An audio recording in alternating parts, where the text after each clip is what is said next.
Did you enjoy your tour of England?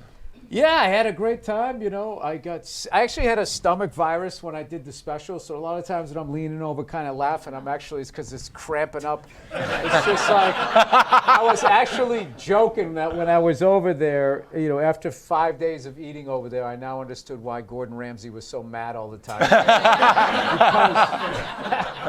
it was like Liverpool's where I got sick. I went there. Was the first place I landed. I was all excited. Oh my God, I love the Beatles. Let me go here. I watched their football club, and when I can, and I got there. I don't know what I ate, and then all of a sudden, I didn't know what it was. I thought it was I had a cold, so I was drinking the vitamin C, and then it was just, oh my God, this is in my stomach, and I was like, I was pissed. I was like, I knew this happens every fucking thing. You do 1,200 shows in a row, no problem. And all of a sudden, you're gonna shoot a special, and you get like a tapeworm. It just happens. Yeah, it just happens every time. So. I haven't really told anybody that, but yeah, I was kind of sick when I did it. I was getting over it. So there was that when you get over really being sick, there's those couple days where you're over it, but if you exert yourself too much, you kind of, whoa, am I going to tip over here? It was kind of that. Yeah. Well, you mentioned bringing your family over to England. You've got how many kids now? I just got one. Just one? Yep, my lovely wife, and we went over there. So, yeah, that's the picture. Andrew Themlis, we screwed up in the credits. He's the one who took the picture. We're trying to correct that. But that picture in the end when I'm hugging her, it looks like she's like totally into daddy, but it was more she was so shy because there was all this crew of people around she didn't know. So she kind of buried her head in my neck, and it looked like I was the greatest dad ever. Well, how old is she? I don't know. He's on the road a lot. Yeah, no, she's almost 3. Almost. Yeah, well, so as much as you were on the road, does she relate to you immediately as daddy?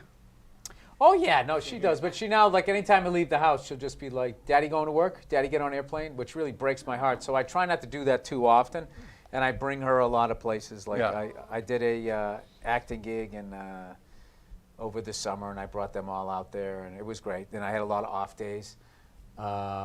Doing my usual 8 lines in a movie, so I had a lot of off days. But it takes forever. So. Were there any? But we went up, and took her to the carousel in Central Park, and like she loves Central Park, and it was great. Got there this little book, and in the book it has the carousel. So she's that was like one of her first 3-syllable words. She just be going carousel, like pointing at it, freaking out. Yeah, it's great. Excellent.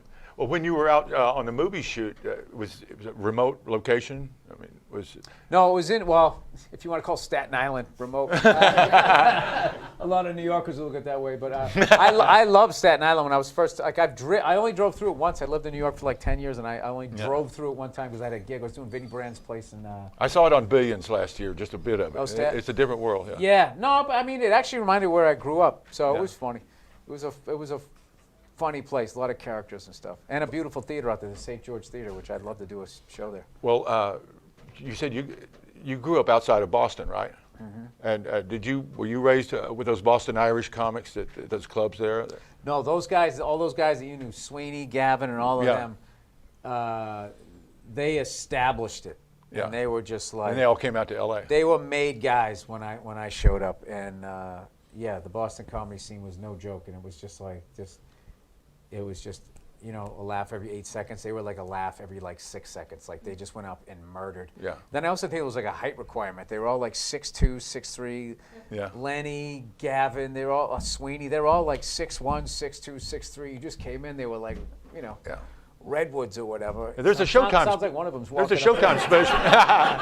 There's a Showtime special about that era of those guys. Yeah. When Stand Up Stood Out was the last one that I saw. They make like a number of those, but it was great. I mean, they had like a whole. Like they kind of established like what killing was, and I noticed when I moved down to the tri-state area, like, and I was doing gigs and stuff, and I was working with these guys and be out in Jersey, they'd be, I killed, and I was thinking like, you got the job done, you didn't fucking kill. I mean, that wasn't Kevin Knox at Nick's, so it was kind of cool. I learned how to, I started in stand-up in the early '90s when the boom was over. So they had to paper the room, so we would go up on a Tuesday night in front of 400 drunk people that didn't give a shit. So it was really like kind of lion taming and trying to learn how to handle those people. And then when I came down to New York, there'd be just like 8 people in the crowd. So all I knew how to do was this big thing. So I look, you go nuts in front of 8 people. That in a room that holds 200, you look like a crazy person. So I had to learn how to adjust that. So I was really thankful for those 2 experiences. And I always felt that that the guys I came up with that didn't do New York weren't as good as the guys who did Boston and came to New York. And then I thought the New York City guys weren't as good as the guys that also did the road, because they were kind of like sprinters. They were good for 20, 25 minutes, but if they had to do a full set, you know, they had to work. And, you know, and of course 15 minutes of their set was like Crackheads and Tompkins Square Park. You know, this is back when New York was, you know, the other side. Now it's been overcorrected. It's like a giant, you know, Bed Bath and Beyond. But now back then it was just like. Now it's all BMW jokes. Yeah, no, it's weird. That's why I don't understand how the subway system's falling apart there. It's like with all that fucking money there. But it's like, oh yeah, those rich people don't take the subway, so they don't care. Yeah, that's it. Well, you said you learned how to kill from those guys early in Boston. Boom, boom, boom, every 3-4 seconds. How long did it take for you to get good for a period of 15 to 20 minutes? I don't know, 4 or 5 years. And then, because you had to work, because you're literally starting from zero. Like the first time you sit down, I remember the first time sitting down, like, okay, I'm going to do an open mic. I signed up for it, and I need to write jokes. And you just took the pen out, and you're just like you didn't even know how to do it. It's the funniest. That's why I think stand-up is so funny in the beginning, because anything else, you'd like learn how to play guitar, you'd learn how to sing, or whatever the hell you would be doing. You'd learn how to act. You take acting classes, and just comedy. It's just. We learned how to bomb. Yeah, you just go up there and you're like, hey, well. And it's just like this outer body experience. Do you remember the first joke that got a laugh? The first one that broke through?